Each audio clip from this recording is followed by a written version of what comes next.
welcome to Meals with Teal. This is number 15. Great. And I have the awesome Dr. Vaziri, surgeon extraordinaire. First of all, he makes some of our patients smaller, which is not a bad thing. We talked about that in episode 8 with Brittany. Great. And doing the gastric bypass or sleeve. Or sleeve. But he's also a general surgeon. He's minimally invasive trained, Right. So specializes in anything that involves a laparoscope. You don't do robotic, do you? I do not. Yeah. But laparoscopic I do. Smart man. When robotics starts entering the breast world, You're done? done. Retiring. But it hasn't. And, but anyway, so I send anyone with a gallbladder problem or a hernia to Dr. Vaziri, but you know, as we talked about in episode 8, there's some benefit for losing weight for women with estrogen receptor positive cancers.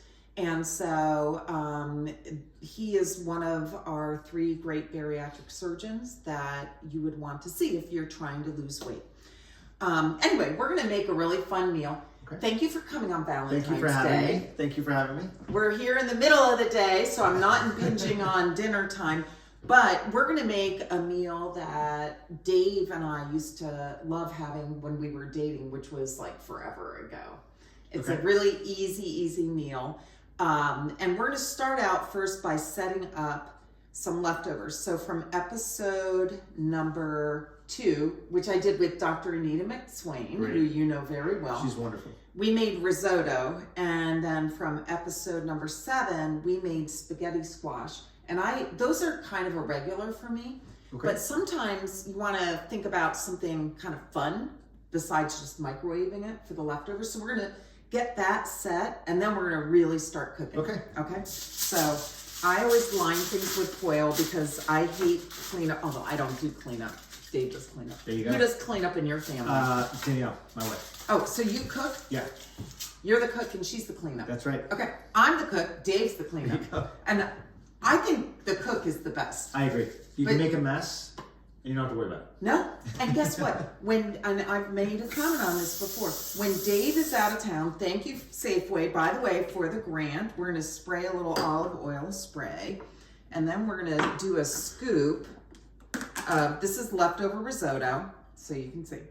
And so we're going to do a scoop of this, and we washed our hands because you're going to have to use your hands and you're going to make it into a little mold. Okay. So go for it.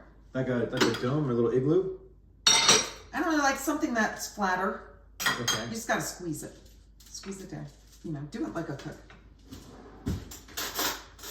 And I'm going to do it with the spaghetti squash because what I love about, I think Like you need it. Yeah, you just need scoop it in a little. There you go. Yeah, perfect. And I'm going to spray a little spray on there. Now that'll help you mold it. Thank you. So we're going to do 2 of those, and we're going to do 2 spaghetti squashes. So 4 in the tray? 4 on the tray total, yeah. And what I love is often I don't want to have much in the way of carbs because when you get menopausal, you know how that goes. And so... Nope, but okay. No, you don't. But someone in your family might or soon might. Same with these? So we're going to do the same thing with them. Yeah, One more so of these? you go ahead and do 1 more of those. And these mold a little bit easier. That one you have to work a little bit harder, but it's okay because you're a surgeon, so I know you can do it. And we're going to spray them with a little bit of olive oil. So this one I think we can flatten down a little bit. That's good enough. That's good. Maybe I made that one too big, but you know what? That'll be yours. All right. So, well, we got to get this off our hands. Anyway. So then we're going to spray it with a little olive oil and we're going to bake it. And it turns these boring looking sides into this beautiful, crispy, baked dish. So here you go. Go ahead and just spray it and then we'll... Is that enough? You can do a little more. Love it. And then sprinkle it with some Parmesan. All of them, right? All of them, yeah. And there you go. And that's what we do with leftovers to make an easy, beautiful side. And now we're gonna be able to really focus on the main meal. So I'm just gonna go ahead and put it in the oven. Actually, I think I'll do it in this. I think I'll just do it in this oven because sometimes my little other one cooks a little hot. So we'll just do that at 350. And you can just kind of forget about it because anything at 350 is not gonna burn. For how long? Whenever we're done. Great. Yeah. Okay, so now we're gonna get set up for chicken vermouth. And you're gonna love this because it's so easy and it's so delicious. So I've already put in some butter. The first thing is the setup. So let me put this off aside. I should have. And we're gonna open this up. You open that up. Did I set you up? You did, but I want to be a good helper, so I got it.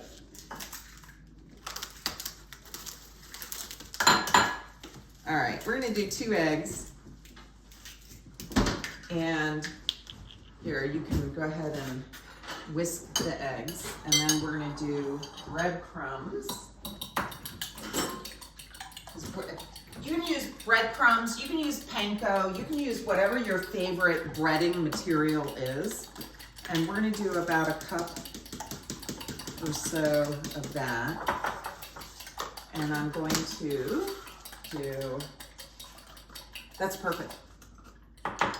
You are the awesome sous chef, man. You just keep on going. I'm really good at following directions. Yes. All right, so this is just Italian seasoning. I did like 2 teaspoons.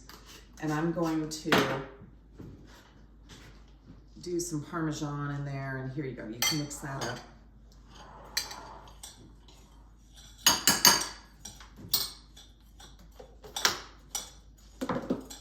And you're gonna love this.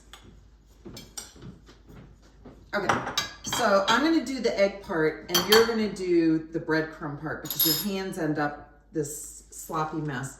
Okay. And you're gonna end up putting it on the plate? Yes. So here you go. There. And then flip it over on top, all that kind of stuff, right? Yeah. Get it all covered.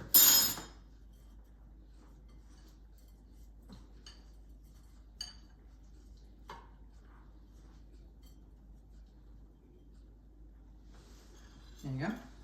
Here you go. Thank you. We're doing 4 because I'm sending some home with him and I'm sending some home with Brittany. Thank you, Brittany. My videographer extraordinaire. This is great. Yeah. You see what I mean though, right? Yeah. So you're like a sloppy mess. It's a sloppy mess. So usually I do it over by the sink for reasons now that are quite obvious. And there you go. And then we'll save some of those breadcrumbs. You like panko better than the regular? No, I don't care. But these panko breadcrumbs are gluten-free. And they're really, they worked very well when I did a little practice run. So I decided to stick with what worked well. But, okay. Yes, and we can save that to add on for whatever we want. All right, now here's the fun. So we're gonna start sauteing these. So I'm just gonna go ahead and I'm gonna go wash. Yeah, go wash, please. You dirty boy. I already put 2 tablespoons of butter in here. You do not have to use butter. If you've been told don't use butter, don't use butter. Just use olive oil. But I'm doing about 2 tablespoons of butter and 2 tablespoons of olive oil. And we're gonna get this melting and hot. Yeah, it's getting ready. And while we do that, we're going to start preparing the broccoli. I was gonna do broccoli rabe, and I couldn't find broccoli rabe. You didn't even know what broccoli rabe is, did you? It's that thinner, longer broccoli? No, that's the broccolini. That's what we're gonna end up doing. Because I love broccolini. Did you just wipe the counter? Yeah. Oh, we're a team. Okay, so we are going to do instead, this is broccolini, it's baby broccoli. Broccoli rabe is, I think, kind of the leaves. Got it. No, I like this much better. Well, have you had broccoli rabe? I have. Okay. It's bitter. It's bitter. Right. Yeah, the Italians love it. And this is actually an Italian dish, this chicken vermouth. So I thought, oh, we'll do broccoli rabe. And I got to Safeway and I asked the guy, I'm like, where's the broccoli rabe? And he was like, it's over there. And I come back and I'm like, all I found is the baby broccoli. And he said, oh, we must be out. And I was like, well, I can't be sending my patients out to find broccoli rabe if you can't find it. So this is baby broccoli and it's great. So what you're gonna do is just cut off like the tail end of it. So let me get some of this out of the way.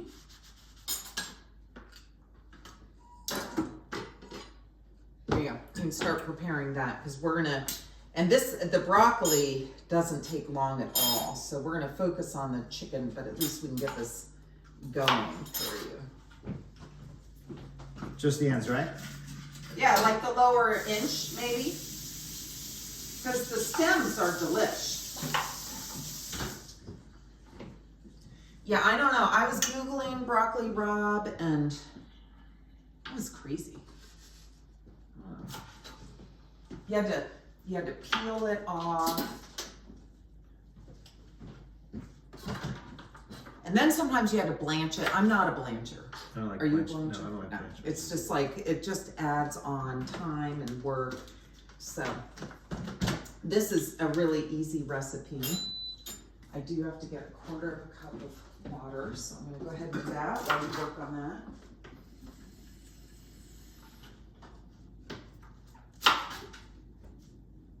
Well, this is risky. I'll open this.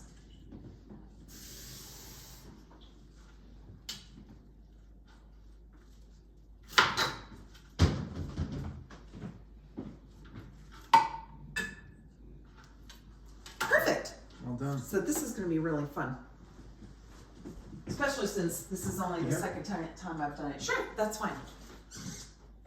Okay, so while we're getting things heated up, I thought I really want you to talk a little bit about, sorry.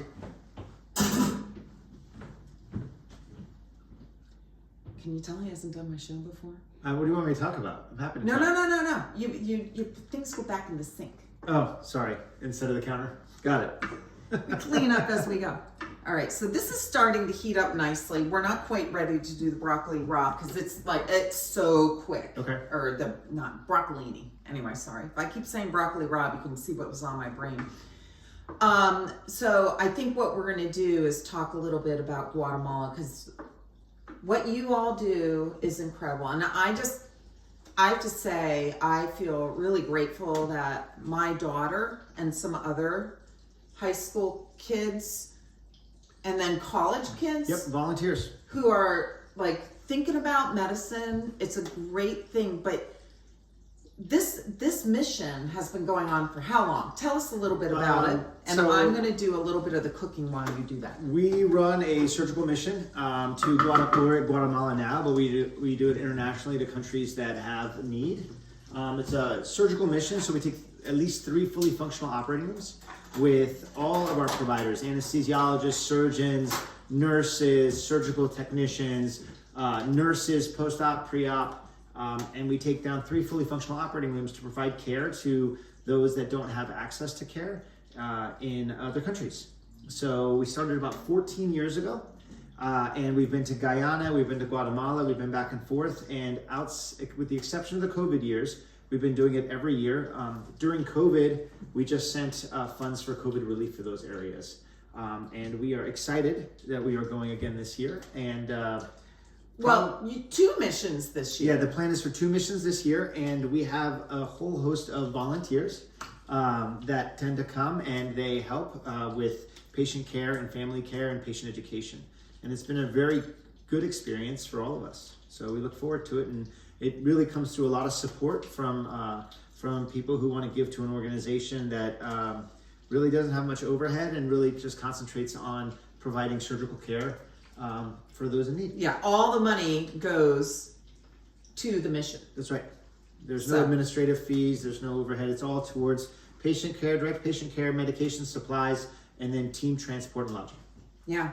I mean, what really impressed me is, first of all, everyone who goes literally is volunteering their time. They're using their vacation time or paid time without leave. That's right. So, and we have multiple people who have done this many years. It's the nurses and, so it's lovely that the residents get to go because they all get to experience it, but it's the attendings and the nurses and it's you and Dr. Abel.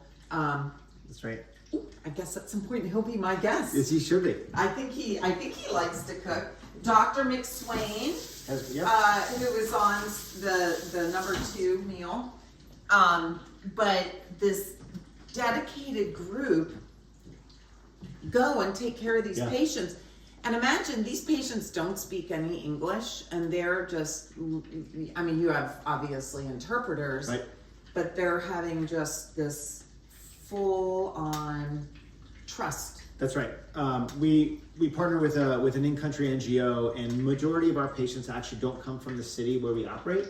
They come from 6, 8, sometimes 12-hour bus ride from the Northern Highlands, the Western Highlands, and we partner with this group that does triage missions throughout the year, so that we identify 70 to 100 patients for our 1-week trip.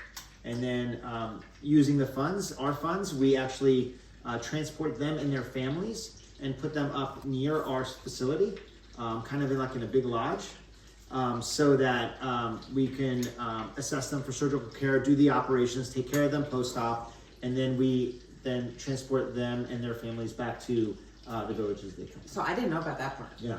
That's really just nice. like one little extra thing. Well, I've met you at the airport when Ashley has gone or first started going. And what really impressed me was they bring all the equipment, bags and bags and bags of medical supplies and can you imagine all the planning that goes into all of that? And then little things like scrubs. They have to bring the scrubs for not only the nurses, the doctors, the anesthesiologists, the technicians, but the volunteers have to have scrubs too. And Rose is a big part of Rose and April. We can't do anything without our nurses. As you know, you have your team. We all have our teams, and they are invaluable. Without them, nothing would go. So, and yes, they remember all the things that I forget. And as you know, I probably forget a lot of things. But they make it work, and it's it's really that kind of group effort, and everyone kind of just rolls up their sleeves and gets to work. And we've had 14 successful missions. So. Yeah. And so when somebody comes, like when Ashley comes, very reasonably, there's an ask for a small donation to help cover at least the airfare. But then, so each of these people are taking off time, except for, the cute little volunteers who are in high school, but everyone's taking off time, but they're also contributing. Right. And then where do the other funds come from? Because this is a huge... Yeah, so we run fundraisers, and we have fundraisers, and we have some organizations that do fund us, and we send out our reports to them. We've been very lucky to have excellent fundraisers. We run about 2 a year, and we have enough funds because we keep our operations quite modest. And like I said, there's no overhead, so no one's getting paid to do any of this. It's all volunteer time. So it allows us to put all of the fundraising that we do and all our funds into actually patient care and mission critical things like airfare, lodging, equipment, and we've kind of built up our equipment, and everything that we don't use, we save. See, I love that. See, that to me is what fundraising should be all about. So, a small example is this, right? We are low budget, right? It's you and me. Yep. And it's mostly you. I'm not paying you. obviously not getting paid. Brittany, you know, gets a hug and a kiss. And then Ashley, my daughter, does the nutrition label, and cool. she does that as a volunteer. So all of the funds that came from Safeway just go to the patients. It's perfect. And this is what I think it's all about, and being transparent. And I love that that's exactly what. And I hear from a lot of our people that fund us. They love that every single cent. They know where every single cent goes. Not that we're larger organizations. I mean, we're not that large, and I think it allows us to put everything into patient care and be completely transparent about it. I think as you grow and if you become really, really big, it's a little bit more difficult to do that. But we stay nimble, we stay small and humble. Yeah. So yeah, I love it. Well, I had volunteered to go. And then I have a couple of issues. So first I'm going to just talk about what's going on here because it's really looking nice. Smells good. Yeah, so I'm just letting it so it totally browns on one of the sides. And so you would do this on your stovetop. I'm just doing it on this so that, you know, obviously we can talk to you and you can see what's going on. But it smells to me like it's ready to be flipped. And I could only fit 3 chicken breasts in here, so that's fine. I mean, you only really, this is supposed to be a dinner for 2, but so that looks pretty nicely browned. It could be a little bit brown. You could do this in anything. Yeah. I mean, you could put a pan on the grill, because you love to grill, don't you? He's a big griller. Yep. That looks good. Although, when's the last time you grilled? Yesterday. Seriously. Really? As long as it's not raining or snowing, I'll go. Oh, so would you clean off your deck or something? Yeah, it's right near that. Yeah, just shovel a little path to my grill. Our deck just finally. So today's, like I said, February 14th. So we've had this deep freeze and the snow that happened. What was the day of the snow? It was 2 weeks ago? It was like 3 weeks ago. It was I mean, today's been the warmest day in the week. I know. So we finally were able to clear off our deck. So today would have been a grill day for us, but beautiful 53 instead we're having chicken vermouth. All right, so we're gonna let it brown a little bit more on that side. So you see how difficult this meal has been so far? Not at all. It's been super easy. Yeah. And then once you and I are happy with how brown it is, okay. Then vermouth. we just pour vermouth on top. Okay. So we're gonna do that next. I know where you like sweet vermouth. You like that in an old fashioned. I do. Maybe when the video's done, we'll do that. So then, once we get the vermouth on, then we're gonna do the broccolini because the broccolini is super quick. But let me just kind of get a sense of how we're doing. Yeah, see, we're starting to brown now. So you would make this at home, wouldn't you? Absolutely. I think it's brown enough. Here, why don't you take a look yourself? See what you think on the underside. Oh, not quite. You need another minute. This thing heats up a little bit slower than you're used to. Do you have a gas or an electric stove? Induction.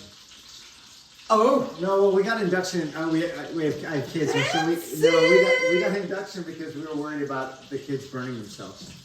So you have all the special pans that go yeah, on it. I learned about that from my church. They got an induction, and I brought my regular pan. Yeah, it has to heat up. I think it has to be either all steel or it has to be an induction. It's like some magnetic thing. Yeah. And then you can put your hand down on it and it's not hot. So you worry with little kids. My kids aren't little anymore. But how old are your kids now? 14 and 12. Yeah, but boys. Yeah. They're boys. They're very active, athletic boys. Which is great. Yeah. All right. So I think probably at this point it's going to be brown enough. The key is to get it just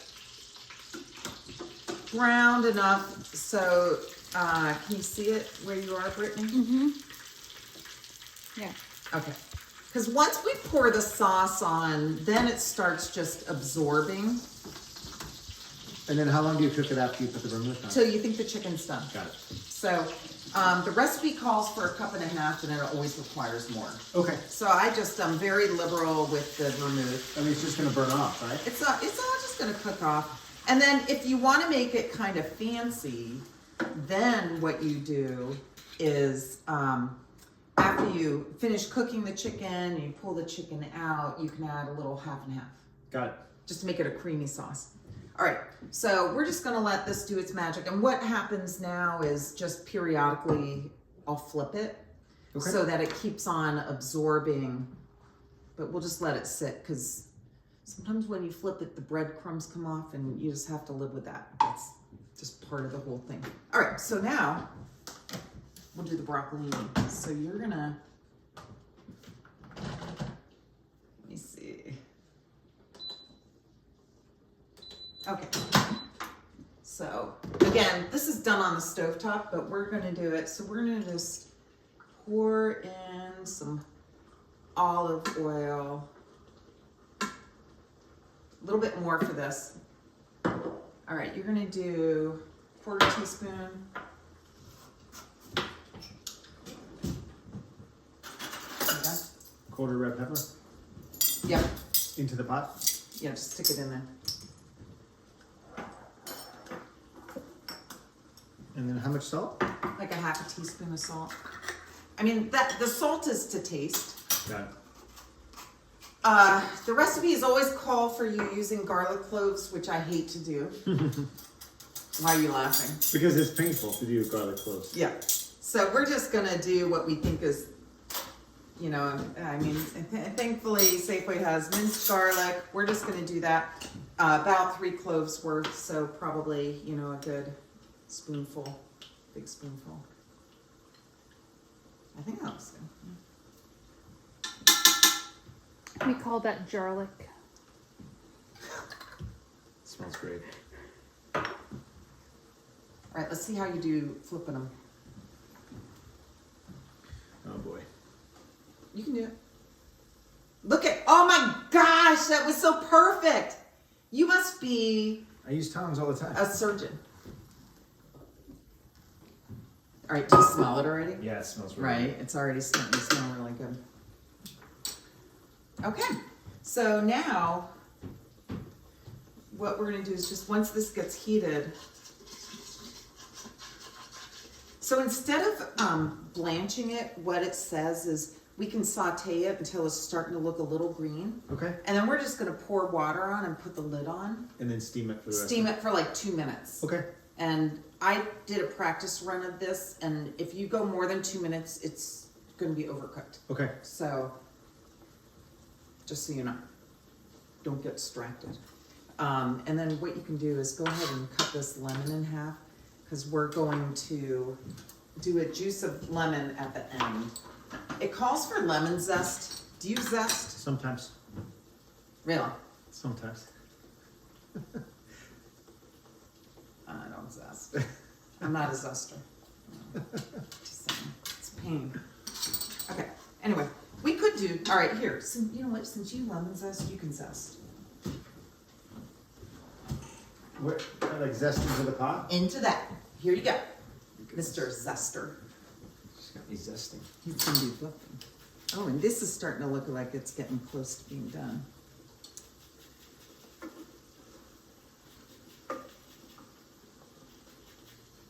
So you have to be, unfortunately, a little delicate.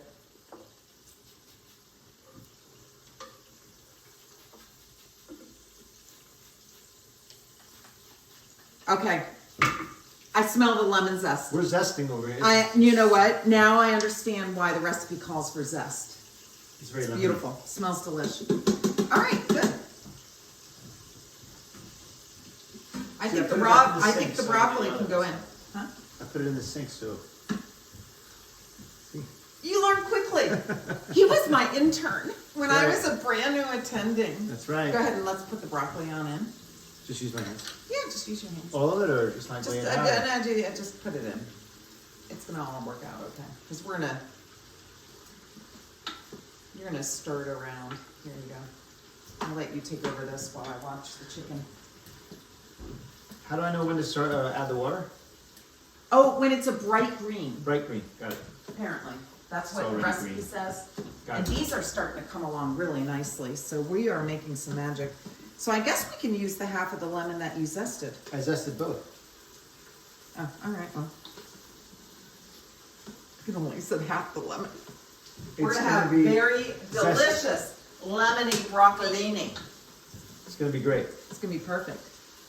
And then I have a feeling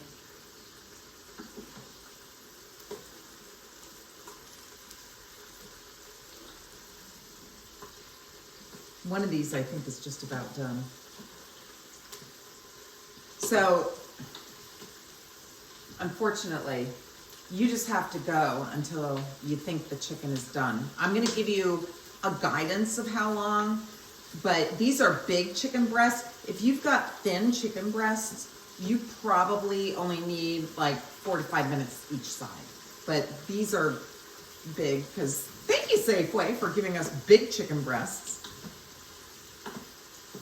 That's starting to look really good.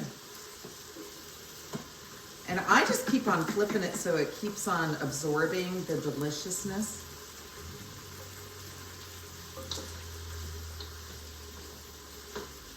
It smells like a kitchen, doesn't it? It smells great. All of it. I didn't think the vermouth was gonna be that kind of flavorful. Yeah. It's really nice. I suppose we could put a little half and half in there for the show. Although we're trying to be healthy, so maybe not. I think you're good. All right, so now pour this water in and then put the lid on, and we're literally gonna set the timer because it's 1/4 of a cup of water. And you just kind of flop it on. Yeah, that's good enough. And I'm gonna set the timer for 1 minute, 30 seconds. And I think our broccoli is gonna be done. Great.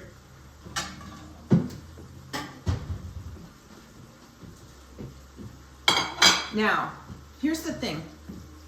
The recipe called for squirting a little more lemon juice on top. Okay. What do you think? I think that might be a little too much lemon. Yeah. I Don't think we you? can wait. I think we're gonna see how it tastes.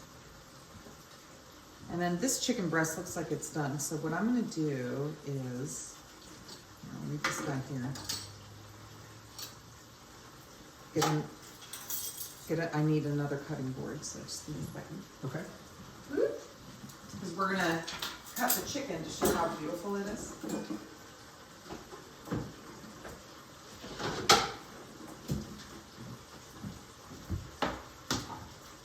You want to try and give them another turn? Here, do you want, this helps. Thank you.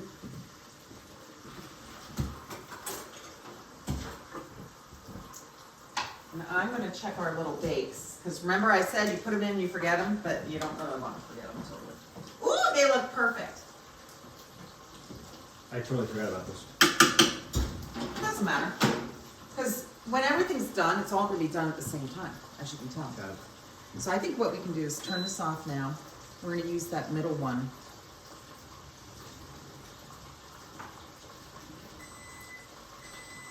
See? That's our broccoli.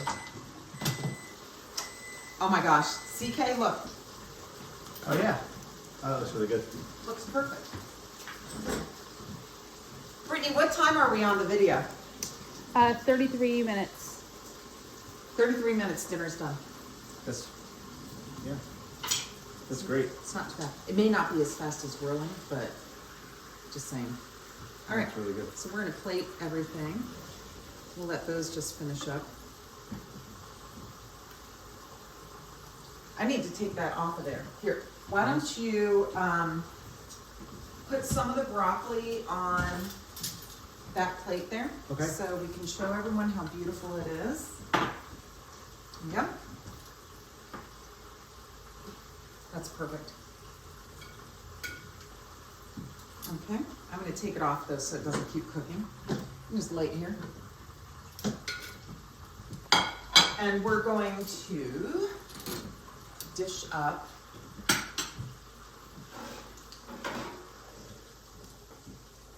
one of each of these guys.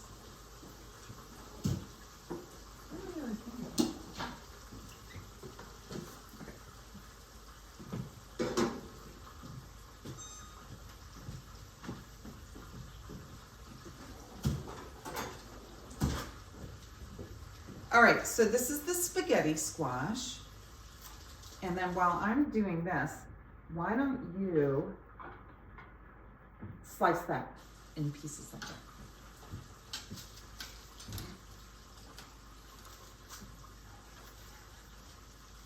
And this is the risotto bake. I'm putting each on just so you can see what it looks like. And sometimes I'll do a little bit of the risotto and mostly spaghetti squash.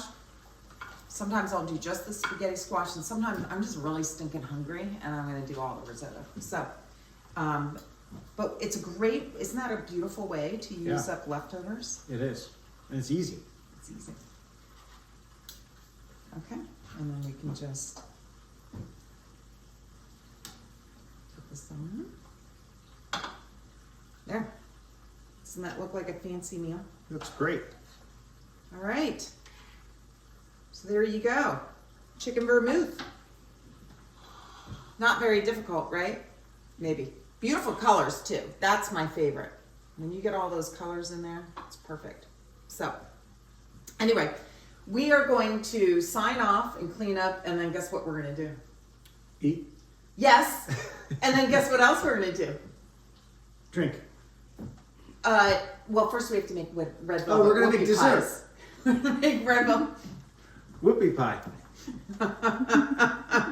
All righty. Thank you. Thanks for making Thank you for Valentine's having me. dinner with me. This was great. Yeah. Okay.